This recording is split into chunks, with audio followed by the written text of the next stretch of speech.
देखो, सबसे पहली बात हमारी कमजोरी क्या है? हम परेशान हो जाते हैं। संसार में देखो तो परेशान, परमार्थ की तरफ देखो तो हम परेशान हो। ये हमारा आदत स्वभाव बन गया परेशान होना। थोड़ा सा धैर्यवान बनो, गंभीर बनो। कोई भारी से भारी विपत्ति में परेशानी स्वीकार करके विपत्ति से थोड़ी निकला है, सुलझो। ठीक है, ये विपत्ति है, समस्या है, इसका समाधान होगा। ऐसा थोड़ी कि हमें नष्ट कर देगी। अगर अभी हमारी बड़ी हानि हो जाती है, हम कल इससे बड़ा लाभ प्राप्त कर सकते हैं। हमको एकदम बिल्कुल गंभीर रहना है, इतने कमजोर नहीं बन जाना। अब वो गए तो क्या होगा, अब वो वस्तु गई तो क्या, पद गया तो क्या होगा। प्रयास किया था, ये पद मिला था, इससे बड़ा पद प्राप्त करूंगा, मैं इससे बड़ा महान बनूंगा। ठीक है, एक बार गिर गया, गलती हो गई, दंड भोगूंगा, फिर इससे ज्यादा संयम में रहूंगा। बिल्कुल मतलब एकदम फ्रेश दिमाग रखना चाहिए।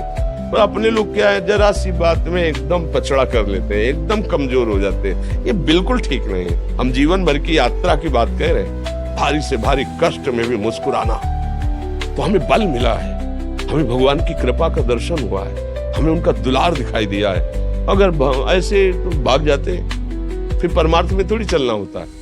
आज जो आप सुन करके लाभ लेने की चेष्टा कर रहे हो ना, ये केवल प्रवचन नहीं है, ये जीवन है। अगर ये जिए ना होते ना तो ये इसका प्रभाव नहीं पड़ता, फिर वाणी का प्रभाव नहीं पड़ता। हम इसीलिए कहते हैं, जैसे आप लोग एकदम परेशान हो जाते हैं, तो बोलो क्या हमसे ज्यादा परेशानी होगी?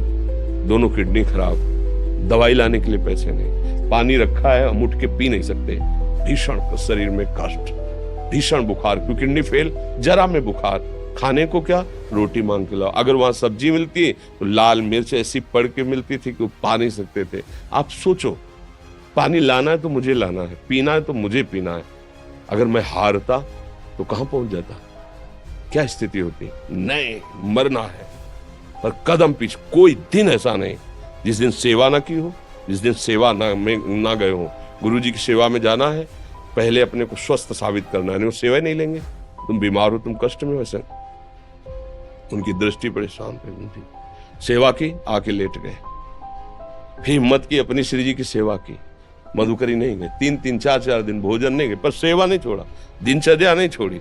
और उसका प्रधान कारण संयम, ब्रह्मचर्य, भगवत आश्रय, नाम जप, कभी हारने नहीं दिया। अभी भी थोड़ी देर बाद डायलिसिस शुरू होगा। हारने, आपको हारे हुए नजर आ रहे हैं। शरीर में पीड़ा है, किडनी फेल है, ऐसा तो हम स्वस्थ बैठे हैं, पीड़ा है, बार बार प्यास लगती है, थोड़ा थोड़ा पानी मिलता है, लेकिन हम आनंदित हैं, हम प्रसन्न हैं। हम लड़ाई में हारे नहीं हैं, ना हारेंगे, हम जीत चुके हैं। हम अपने मालिक के भरोसे में अपना सब बात, तो वो ये हम अपनी बड़ाई नहीं बता रहे, हम आपको बता रहे समस्या। सोचो, तुम्हारे पास तो माँ है, भाई है, बहन है, परिवार है, कोई ना कोई तो है ना। मेरा किसी ने कभी जीवन में ध्यान भी नहीं दिया। क्यों? बचपन से बाबा जी बन गए, किसी से प्यार नहीं, किसी से संबंध नहीं, कोई जानकारी नहीं, हम कहाँ हैं, वो कहाँ है, किसी से कोई मतलब नहीं। अच्छा, जवान साधु कौन श्रद्धा करे?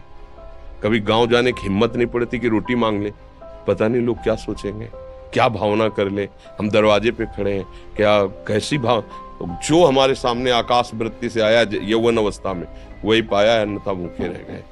जब हम हर समय अपने को विवेक के द्वारा सावधान रखे तो हम कभी निराश नहीं हुए, कभी उदास नहीं हुए, कभी ऐसा नहीं लगा कि यार हम दुखी, कभी नहीं लगा। उसी का फल है कि उस सुख का संकेत मिल गया जहां दुख की निशानी भी नहीं। वही उसी के बच्चे हो, हम सब उसी धातु से बने हुए हैं। हम इतना क्यों परेशान हो जाते हैं? हम ये देखते हैं अपने लोग, थोड़ी बात बिगड़ गई परेशान, नहीं बिगड़ी तो बिगड़ जाने की संभावना में परेशान है। आज सुख है, लेकिन कल सुख छिन जाएगा तो हम आज के सुख में सुखी ना होकर कल के दुख की आने की संभावना में हम भयभीत हो। मतलब क्या हमारी सोच रह गई? हमको इतना बलवान बनना है कि सुख और दुख दोनों हमको छू न सके। भारी से भारी सुख की व्यवस्था है तो अहंकार नहीं, हर्षित होकर किसी का अपमान न करे कि हम धनी, हम पदाधिकारी, अमुक।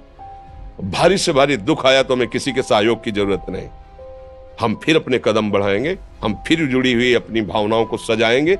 मस्त जीवन एकदम। तुम अविनाशी के बच्चे हो।